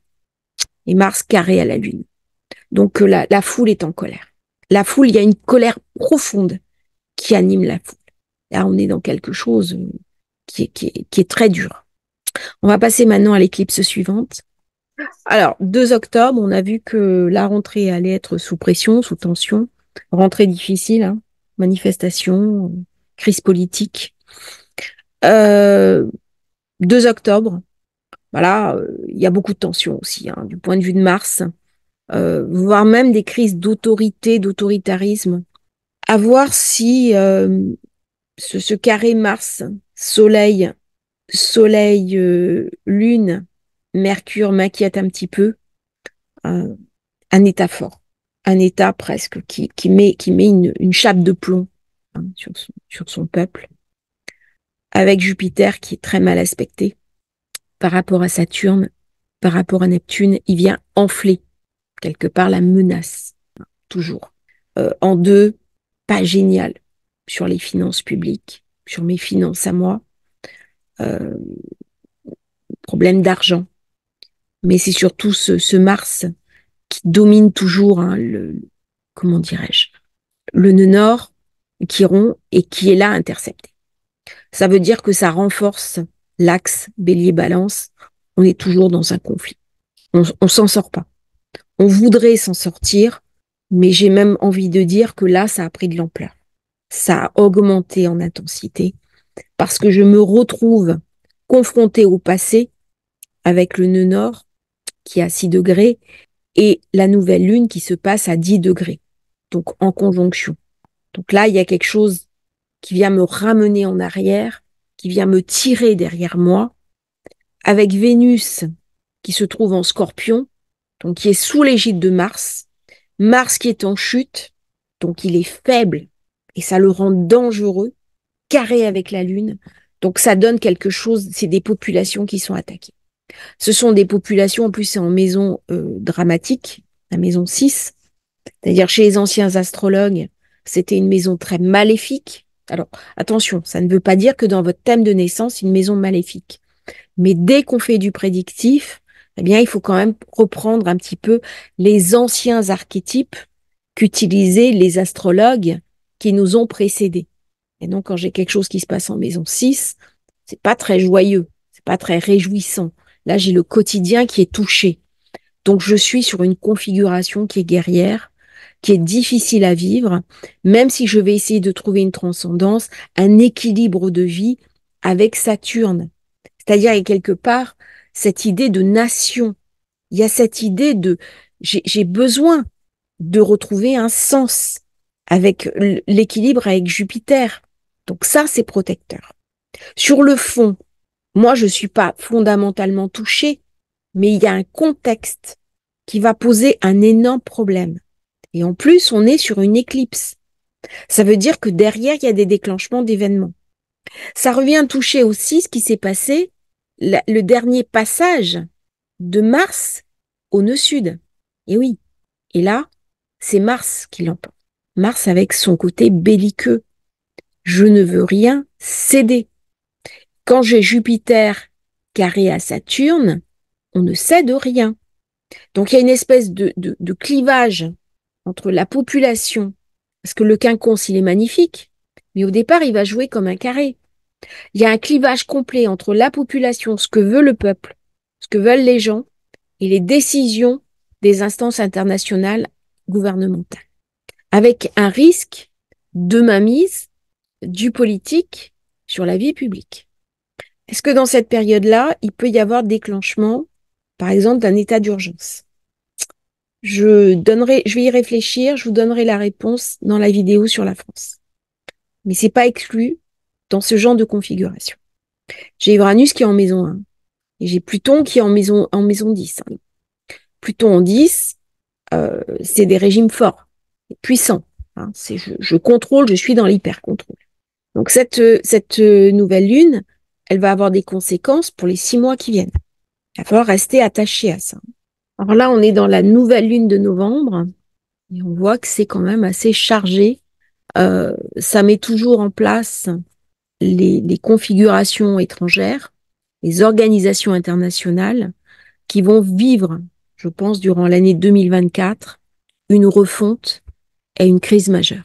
C'est-à-dire que l'ONU, par exemple, et d'autres organisations internationales, il y a des scandales qui vont les toucher, je pense des scandales financiers, et ça va enclencher une crise majeure. Alors, ça parle de l'étranger, ça parle aussi de Pluton qui reçoit un carré de cette nouvelle lune et une opposition à Mars. Le milieu du ciel est en Scorpion, donc on voit bien comme c'est lourd. Avec la nouvelle lune Scorpion, elle est toujours dure à passer, elle est toujours inquiétante, elle est toujours effrayante. J'ai un T carré avec Saturne, Vénus, Jupiter. J'ai aussi un T carré avec Neptune. Bon, il y a quelque chose qui est très tendu durant cette période. Alors c'est vrai que j'ai un beau trigone d'eau, sauf que les trigones d'eau, c'est de l'émotionnel. Ce sont des émotions. J'arrive à faire le gros dos par rapport aux événements en présence. Bon. Neptune, Jupiter, mauvais aspect. Ça vient me parler de mensonges au niveau des organisations gouvernementales. On me manipule, on me ment, on me triche. Possibilité éventuellement même de reprise des épidémies. Là, il y a un risque, par exemple, au niveau des virus, que ça augmente. Il y a des problèmes médicaux qui apparaissent. Et il y a un rapprochement d'une nord qui va arriver vers Neptune. Ça va se passer en janvier 2025. Mais je vais commencer à en sentir les effets avant. C'est-à-dire qu'en janvier 2025, j'aurai une conjonction nord-Neptune. Ça va me poser quoi comme question? Bien la santé, les hôpitaux. S'il y a eu des scandales au niveau vaccinal, ça va sortir. Toute la question de la santé va se poser ici. Mais ça va venir aussi me poser la question du monde matériel, du monde matérialiste. C'est-à-dire qu'il y a quelque chose qui est décoché. Et Vénus, elle est carrée à Neptune. Donc elle ne joue pas son rôle d'octaves inférieures. Il y a les strates du haut et puis il y a les gens d'en bas. Et ça ne circule pas. Il y a quelque chose qui est verrouillé, il y a quelque chose qui est bloqué. Et Vénus, elle est opposée à son propre maître. Donc je suis hors la loi. Et Jupiter, il est faible. Il est en Gémeaux. Donc il y a un équilibrage du monde qui n'arrive pas à se faire là. Et ça va générer chez moi quoi? Eh bien, une espèce de nihilisme, une profonde tristesse. C'est un mois où on va être triste. C'est un mois qui va être lourd. C'est un mois qui va être difficile. C'est un mois où j'ai l'impression que je vais pas y arriver. Parce que Pluton, il est trop sur le départ. Il est trop, il est revenu en Capricorne. Il est reparti en arrière. Neptune, c'est pareil. Il est rétrograde. Uranus, c'est pareil. Il est rétrograde. J'ai Saturne rétrograde, Jupiter rétrograde. Et là, j'ai envie d'avancer. J'ai envie de passer à autre chose. J'ai envie d'accueillir ce monde de demain. Eh bien non, la copie est à revoir. Et c'est une période fantastique pour s'appuyer sur son intelligence, pour s'appuyer sur son sens mystique, sa connexion, sa capacité aussi à imaginer des nouveaux secteurs, des nouvelles compréhensions, avoir des nouvelles idées pour mettre en place le monde de demain. C'est-à-dire les accouchements se font dans le temps. Et c'est ça aussi que Saturne vient me raconter. Saturne qui est en bel aspect avec la Lune et le Soleil. Il faut du temps pour que le monde arrive à maturité et que j'arrive à changer de paradigme. Je change d'air. C'est pas uniquement Pluton qui passe en Verseau. Je suis sur un changement d'air. Je suis sur un changement d'équilibre. La lumière arrive, mais je suis au tout début. C'est la lueur. Et dans cette nouvelle lune, il va falloir que j'aille chercher en moi cette petite lueur qui est si faible et qui va m'éclairer pour les mois à venir. Il y a beaucoup d'espérance. Et cette espérance, elle n'est pas portée par Jupiter, par la matière. Elle est portée par une espèce de compréhension en moi qui est plutonienne, mais qui me fait dire que les anciens schémas sont définitivement achevés. Il y a quelque chose auquel je dois renoncer. Il y a quelque chose auquel je dois m'habituer de lâcher. Une fois que j'ai lâché mes certitudes, je peux voir le monde tel qu'il se redessine. Là, on est sur un monde en train de naître. On est sur un monde où les équilibres anciens n'ont plus leur place. Je peux lutter contre ça. Je peux en souffrir profondément et je vais profondément en souffrir. Mais il y a quelque chose du monde nouveau qui m'appelle et tout mon choix va être de m'y inscrire ou pas. Et là, c'est ça qui vient m'être montré pour cette nouvelle fin d'année qui ouvrira les portes de 2025. 2024, c'est une année de passage. C'est une année clé. C'est une année quelque part de fragmentation. Mais est-ce que c'est triste? Je ne crois pas. Les changements profonds ouvrent aussi de nouvelles opportunités, ouvrent aussi de nouvelles voies. J'ai appartenu à cette génération qui est un petit peu coincée, qu'on appelle la génération sacrifiée. Eh bien, des fois, lorsque les choses tombent, je les regarde tomber aussi avec le sourire. Parce que c'est des choses où je n'ai pas forcément trouvé ma place, où je n'ai pas forcément trouvé mon être, ni ma plénitude.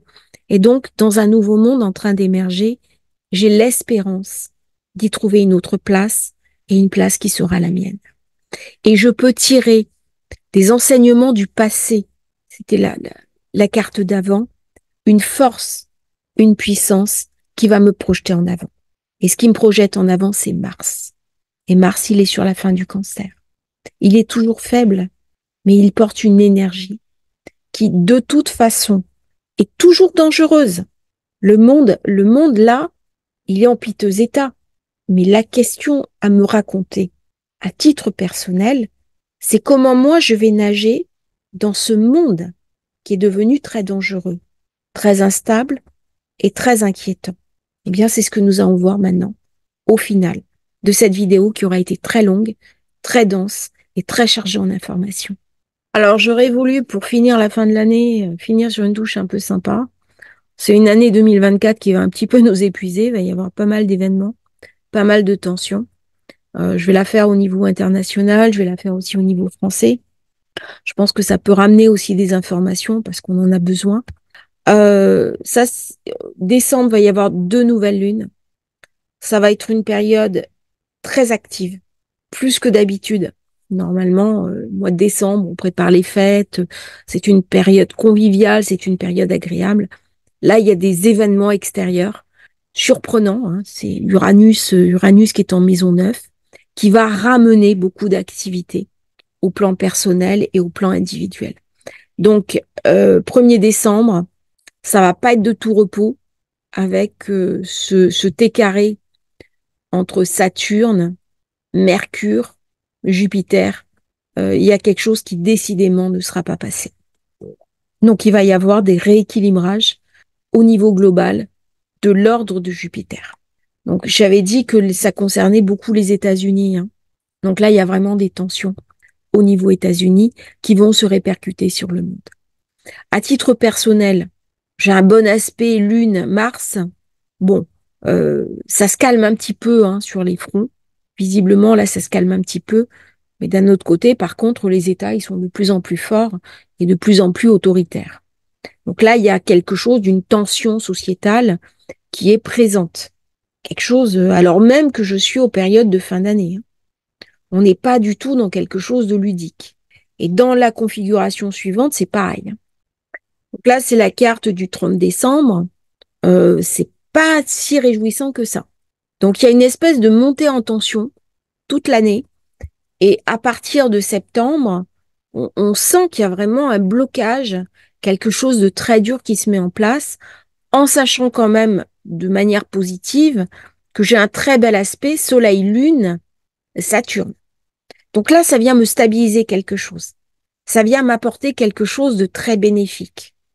Mais les configurations en présence, en plus, je suis sur un degré 0, donc elles sont quand même assez dures, assez difficiles à passer. Là, il va falloir les digérer.